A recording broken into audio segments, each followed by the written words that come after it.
ഗുരുവിൻ്റെ മൊഴിയിൽ നിന്നൊഴുകും തിരുവചനം ഒരു മനമായി കേൾക്കാം, ഒരുമയോടെ പാടാം, അനുഗ്രഹമായി തീർക്കാം ഈ സുദിനം നമ്മിൽ വചനത്തിൻ കൃപയോടെ മുന്നേറിയിടാം.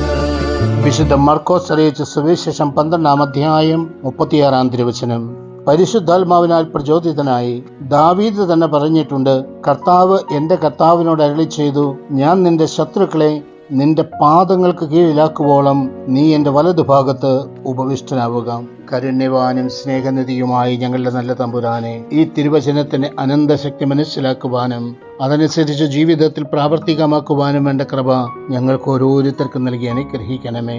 ദാവീദ് പരിശുദ്ധാത്മാവിനാൽ പ്രചോദിതനായി ഉദ്ഘോഷിച്ചതുപോലെ ഞങ്ങളുടെ ദൈനംദിന ജീവിതത്തിലെ കഷ്ടപ്പാടുകളുടെയും ദുഃഖങ്ങളുടെയും ദുരിതങ്ങളുടെയും നടുവിൽ പരിശുദ്ധാത്മാവിനാൽ പ്രചോദിതരായി ജീവിക്കുവാൻ വേണ്ട കൃപാവരം ഞങ്ങൾക്ക് ഓരോരുത്തർക്കും നൽകി അനുഗ്രഹിക്കണമേ. നമ്മുടെ കർത്താവ് ഈശോ മിശിഹായുടെ കൃപയും പിതാവായ ദൈവത്തിന്റെ സ്നേഹവും പരിശുദ്ധാത്മാവിന്റെ സഹവാസവും പരിശുദ്ധ അമ്മയുടെയും നീതിമാനായ മറിയൂസേപ്പിന്റെ മധ്യസ്ഥവും സകല മാലാഖമാരുടെയും സകല വിശുദ്ധരുടെയും സംരക്ഷണവും നൽകി സർവശക്തനായ ദൈവം നിങ്ങളെ ആശീർവദിച്ച് അനുഗ്രഹിക്കട്ടെ, ഇപ്പോഴും എപ്പോഴും എന്നേക്കും. ആമേൻ. വചനത്തിൻ കൃപയോടെ മുന്നേ